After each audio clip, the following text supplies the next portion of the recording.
Olá, graça e a paz do Senhor Jesus a todos vocês. Estou passando por aqui porque venho trazendo uma mensagem de Deus para o teu coração. Uma mensagem poderosa, transformadora, que pode mudar a tua vida para sempre, né? Basta que ouça a mensagem e guarde seu coração, porque a palavra do Senhor devemos guardá-la, não é? Para que possa gerar vida em nós. E verdadeiramente o homem, só há vida no homem se houver vida com Deus. Se nós não tivermos uma vida com Deus, de renovação pela palavra, pela fé em Jesus, nós realmente não temos vida, não é? Só andamos por aí vagando. Então, a mensagem que eu trouxe para vocês hoje, ela está escrita no livro de Atos dos Apóstolos, no capítulo 3, do versículo 3 ao 19. E essa mensagem fala de arrependimento. Ela diz assim: arrependei-vos, pois, e convertei-vos para que sejam apagados os vossos pecados. Então, essa palavra ela nos fala claramente que para nós termos uma vida com Deus, precisamos primeiramente nos arrepender dos nossos pecados.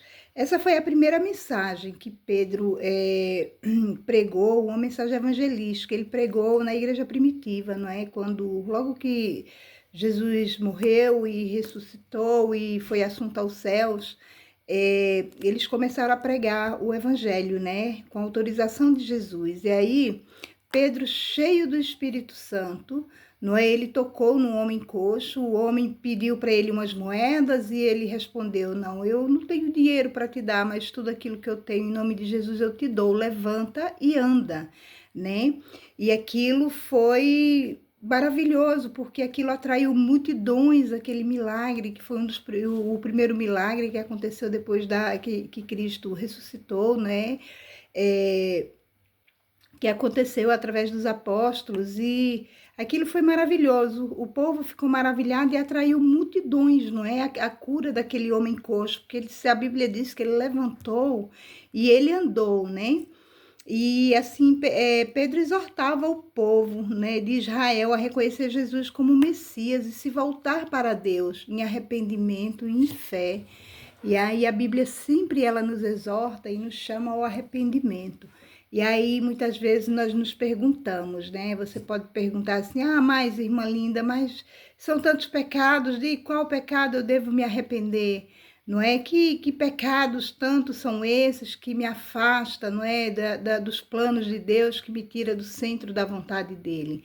Pois é, e esses pecados não são nada mais, nada menos, meus irmãos, do que a rejeição a Cristo. Quando alguém nos prega Cristo, quando abre a sua palavra e tenta nos mostrar a verdade, não é?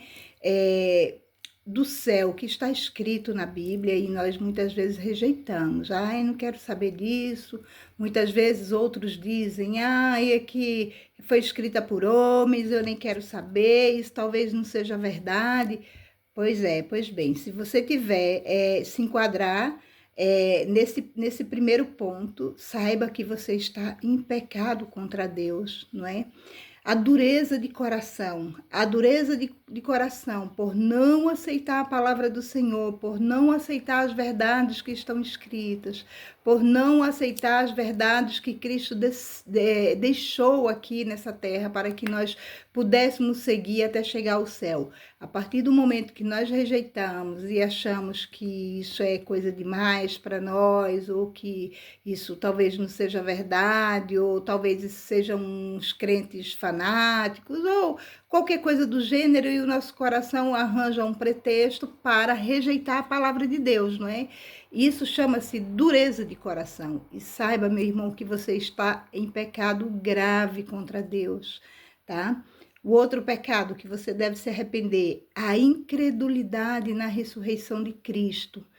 Quando alguém fala sobre a ressurreição de Cristo, que prega a palavra e fala sobre todo o ministério de Cristo, que ele veio, que ele morreu, que ele ressuscitou, foi assunto aos céus, que está sentado à direita de Deus e que vai vir buscar, não é, os seus filhos, né, uns para prestar conta com Deus e outros para a morada eterna com o Senhor. Muitas vezes nós dissemos assim, ah, mas isso é coisa demais, isso eu não entendo, isso não compreendo, isso não pode ser verdade. Morreu, acabou, não é? Mas não é isso não, viu, meu irmão? Não é isso que a Bíblia diz, não é isso que a palavra do Senhor nos ensina. E se nós continuarmos nesse engano, nós vamos perecer na vida eterna, com certeza. E às vezes a gente se pergunta, ah, mas não é pecado beber, se prostituir, drogas ou todos esses pecados corriqueiros comuns que a gente vive? Sim, são pecados também, mas esse não é o pecado principal que você deve se arrepender. Porque uma vez que você se arrepende por esses outros pecados que eu já falei, a rejeição a Cristo, a dureza de coração, a incredulidade, o resto você não vai fazer mais nada, meu amigo, de pecado, porque o próprio Deus vai passar a conduzi-lo, não é? E quando somos conduzidos pelo Espírito Santo, não há como mais entrar nessa vida de pecado, de promiscuidade, não é? Da vida cotidiana. Esses pecados só são uma consequência daquilo que você não se arrepende diante de Deus. Então, uma vez é certo, se nós não andarmos, não é, com Deus, na direção dele, a gente está indo em direção ao contrário. E qual é essa direção? É na direção do inimigo, claro. E o inimigo, claro, é inimigo das nossas almas. Ele não vai querer que eu vá para a igreja, que eu vá orar, que eu vá clamar ao Senhor, que eu vá adorar. Não, ele vai me levar para o bar para beber, vai me apresentar amigos para que eu venha usar outras coisas, e aquilo eu vou me aprofundando. Mas isso não é o maior pecado que você deve se arrepender. Você tem que se arrepender desses outros que eu falei agora. Rejeição, dureza de coração e incredulidade. Porque os outros pecados vêm como acréscimo quando você não deixa Deus moldar o seu coração, não é? E você não se arrepende desses pecados, você não se volta para Deus, né? A gente não acreditar na ressurreição de Cristo, que ele morreu, ressuscitou, é um pecado grave contra Deus, não é? E nós precisamos nos atentar, porque já estamos vivendo os últimos dias, e por isso não é tão necessário se pregar essas mensagens agora de arrependimento. Por quê? Porque o mundo caiu em apostasia, o mundo está caído, nós já não temos mais muita esperança, não é? Creio eu, segundo a palavra do Senhor, porque aqui em Mateus 24, no Sermão do Monte, ele fala, né? Ele faz um anúncio, ele faz um prenúncio do final dos tempos, né? Que haveria guerra, rumores de guerra, peste, fome, apostasia. Tudo isso já temos aí, olha, à vontade, né? Mas pode dizer, irmã Linda, antigamente, no passado, já não havia isso? Havia, claro que havia. Por quê? Porque desde que Jesus foi, não é? Que foi assunto aos céus, que já começou a tribulação, não é? Agora, essas coisas sempre vêm acontecendo, porque tudo vem anunciando o fim. Só que agora está com mais intensidade, e agora são os mesmos assuntos ao mesmo tempo, são todos os assuntos ao mesmo tempo. É as guerras, os rumores de guerra, a apostasia. Hoje, na igreja do Senhor, nunca se viu tanta apostasia como se vê agora. São falsos pastores, falsos mestres, falsos líderes, falsas ovelhas. É tanta coisa que a gente olha assim. Nós que conhecemos a palavra não devemos ficar tão assustados, porque é cumprimento de profecia, não é? Então, é necessário que isso aconteça para que Jesus venha. Então, enquanto mais se intensificar esses sinais, para o crente é motivo de alegria. Por quê? Porque sabe que Jesus está cada vez mais próximo. E então, como Jesus, ele é o caminho, a verdade e a vida, e ninguém vai ao Pai senão por ele, eu aconselho a vocês, arrependam-se. Arrependam-se hoje mesmo, porque não há vida fora de Deus, não há vida fora da palavra de Deus, não há vida fora de Cristo. Ele realmente é o caminho, a verdade e a vida.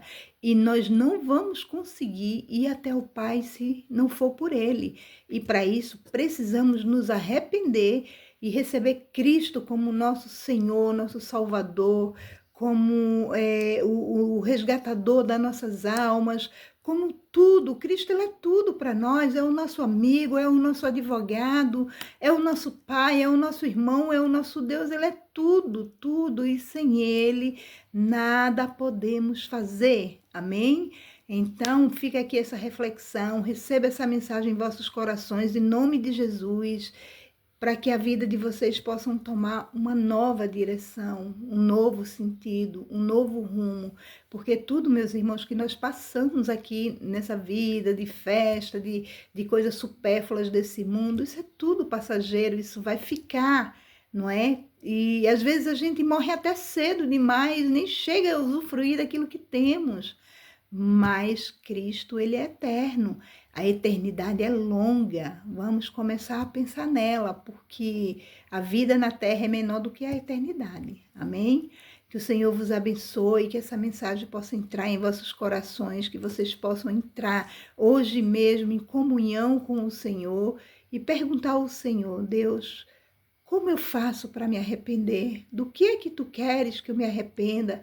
Como é que eu posso me chegar a ti? Porque a palavra dele diz que um coração contrito e aquebrantado ele não rejeita, ele não faz acepção de pessoas, pode ser quem for. A partir do momento que se arrepende, não importa o pecado que cometeu, a partir do momento que ele se arrepende, imediatamente ele é abraçado por Cristo, é abraçado pelo Espírito Santo e Deus começa a agir na vida dele. Amém? Então fiquem com essa palavra. Se precisarem de alguma ajuda espiritual, se precisar de alguma ajuda para aprender a ler a palavra, se precisarem de nós de alguma maneira, de alguma forma, nós, os servos do Senhor, estaremos aqui pronto para vos ajudar. Amém? Fique com o Senhor Jesus e que Deus vos abençoe. Amém.